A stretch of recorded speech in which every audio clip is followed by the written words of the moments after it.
What's up, y'all? It's your girl Mindy, the Karmic DF from TikTok.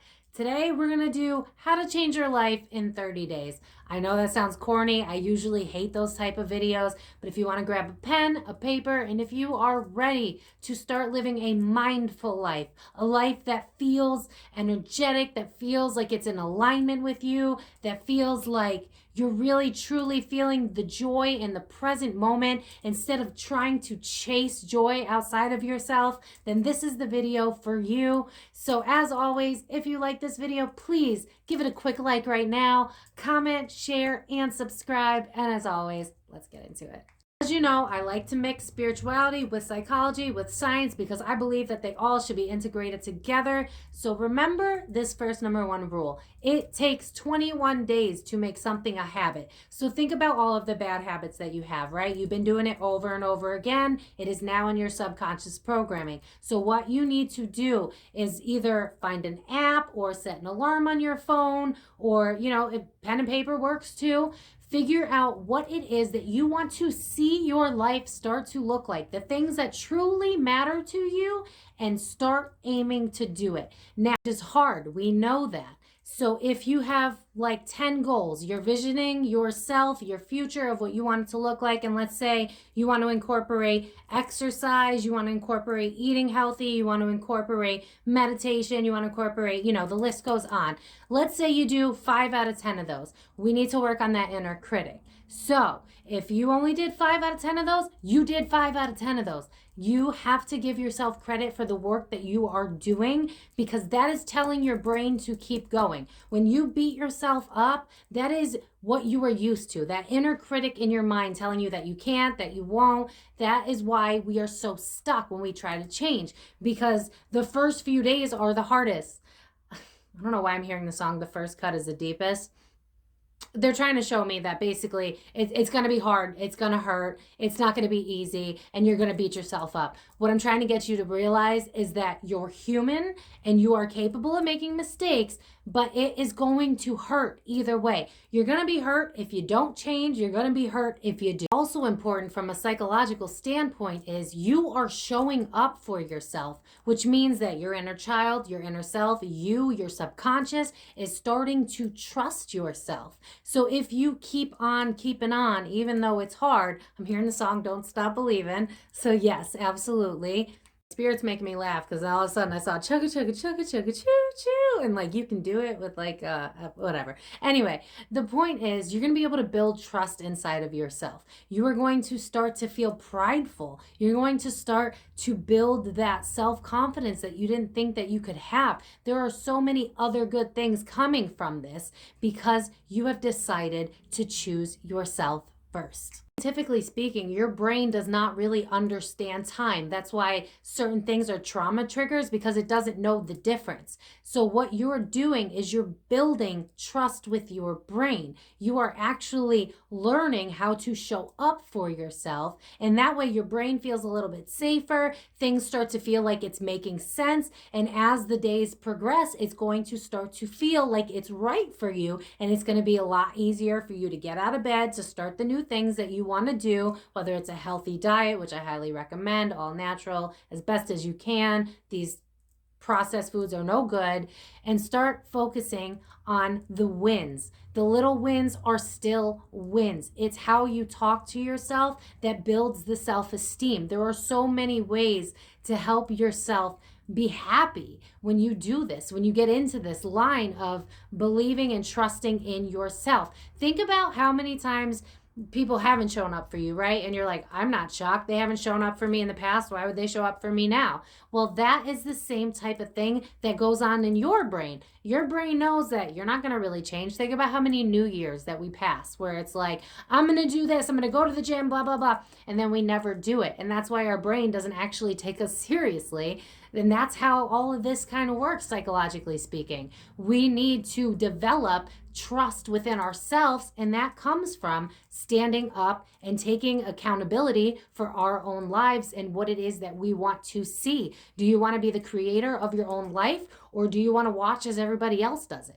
Do not forget, at the end of the day, when you're looking at that list and you realize, oh, I didn't get some of this done, I didn't have the time. Listen, your list may change as you go on to figure out what works best for you. But what you need to learn how to do is to be able to self-soothe as the end of the day approaches and you realize that maybe I only got 75% of the things that I want to get done, right? We live in a society where, remember in school, like a C wasn't good enough, but that's passing. You did a good job. But we're taught to strive for perfection the moment we get into grade school. And so we're not used to people supporting us, friends supporting us. Life feels like a competition, right? So you're developing how to be your own teacher, your own support system. So this is all coming from you. So give yourself a round of applause for what it is you have accomplished. And no matter what percentage of that list you've gotten done, give yourself a round of applause for the effort that you put in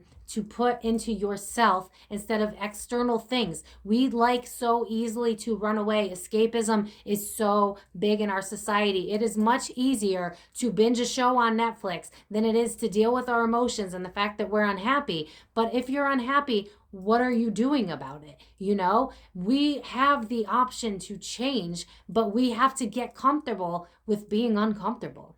That I know a lot of people are not going to like, but it's too freaking bad. If you dedicate every day at the beginning of your day 15 minutes of silent meditation, again, give yourself some credit, you're not used to it, but if you give yourself 15 minutes of silent meditation, you can begin to slow down. Again, we have been programmed to just go, go, go, go, go, and our subconscious is used to that. So it's like, go to work, do this, do that, right? And we're constantly just going and going and going. And then we're like, where did the day go? And then we repeat, and it's an endless toxic cycle. If you can be mindful in the first 15 minutes of your day, just 15 minutes of silence, you will notice that you can finally slow down. You can begin to breathe. You can begin to think about, okay, how do I really want this day to go now? Because now I'm in a mindful state. I'm not constantly rushing into the next thing that I need to do. I'm ready to figure out what it is that I need to do. So this is why I brought up getting a pen and paper and a list. You figure out what it is that you want to do. You have that list. You take those 15 minutes to dedicate to yourself, because remember, this is all about you. This is about you growing into yourself so that you can love yourself. You can love the life that you're living. But if you can't dedicate 10 to 15 minutes of silence so that you can recuperate, so that you can be in the present moment, get rid of yesterday's stress, stop worrying about what's to come for today, 2 months into the future. If you can be in the now and remain in the now, then you have a better chance of succeeding in the things that it is that are on your list that you want to change in your life. This one sounds simple, but how many of you actually do it? Dedicate at least an hour to having actual fun. We think that we need to find joy by chasing it outside of us. We think that in order to be happy, we have to wait till retirement, wait till whatever. We're always waiting for joy, right? We never really feel joy in the present moment. We think it's outside of us. So if you can indulge in something that maybe you enjoyed in childhood, picking up something as simple as coloring, just having some fun where life is not so serious, if you can dedicate that time to yourself, what you're actually doing is soothing your inner child, soothing your nervous system, because now you're actually having fun. You could calm down. The stress is starting to diminish because you are focusing on things that make you happy. You have to find a healthy balance. It's not always about work. It has to be about play too, because if you're under so much stress, again, it's going to be harder to be mindful, and it's going to be harder to keep up with that list, because then that monkey brain keeps going, and then you're like, oh, I didn't get this done. And then you start to get into that negative mindset again. So it's super important to bring back that childlike self, to be able to have fun again. Incorporate that in some way, whatever that means for you personally, even if that's just video games. But I would be careful with that as well, because remember, you want to be as mindful as possible. And if you're playing video games, are you playing video games to have fun, or are you playing video games to escape? We need to find something that brings us joy, that we can be again in the present moment. Because remember, we also want to worry about our body, our system, slowing it down, bringing down, dis-ease is literally dis-ease. ease. You are uneasy. We are used to, again, going and going and going in society. But when we can be mindful and conscious, we can really truly begin to start to see the life that we want to live.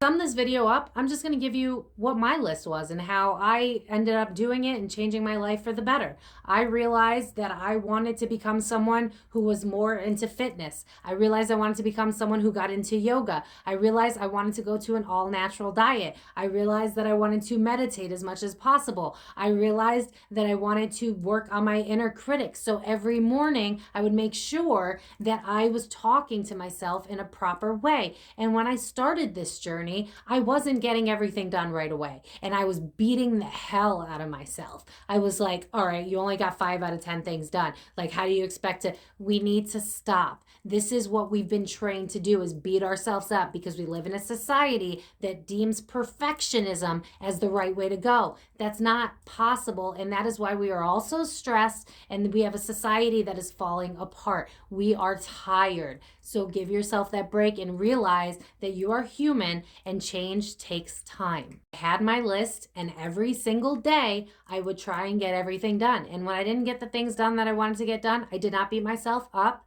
I just simply said, I'll try again tomorrow. It's that easy. Don't beat yourself up. Don't overanalyze it. And at the end of the night, I would say all of the things that I'm grateful for, the things that I showed up for myself for. I would have a conversation with myself and be like, Mindy, I am proud of you. You exercised today, even though you really didn't have the energy. I know you didn't want to do that thing, but you did the thing, and I'm proud of you. It's that self-talk mixed with knowing that you are making a change, no matter how little, no matter how small. You have to be the change you wish to see in yourself. It starts with you. I'm gonna end this video with this. If you had nothing stopping you, right?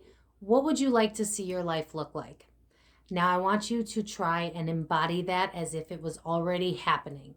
So if you were already that person you wanted to be, if you were already that excellent yoga instructor, or, you know, I don't know, another artist, another creative, another whatever, pretend as if you're already in it, because your brain does not know any different. So write that list down of who you truly want to be and show up for yourself every single day. And it doesn't matter what percentage you got right and wrong. It matters that you tried your best and you did the best you could. And I'm going to leave it at that. I hope that this inspires you to make a list of your own, to see the life that you want for yourself, and to truly begin to pour that energy into yourself. We run away from ourselves so much, and we think that it's easier to go to other people for advice, to try and find ourselves outside of ourselves, and really, it's always been inside of us. So dedicate that time to yourself. Like Spirit said in the middle of my video, it's gonna hurt either way. It's gonna be uncomfortable to change. You're gonna be miserable if you don't change. So what path do you wanna choose? The red pill or the blue pill? I'm gonna leave it at that. I love you guys so much. If you're ready to change, you're ready to make that list, leave it down in the comments. As always, I love you guys, and I will see you next time. Take care.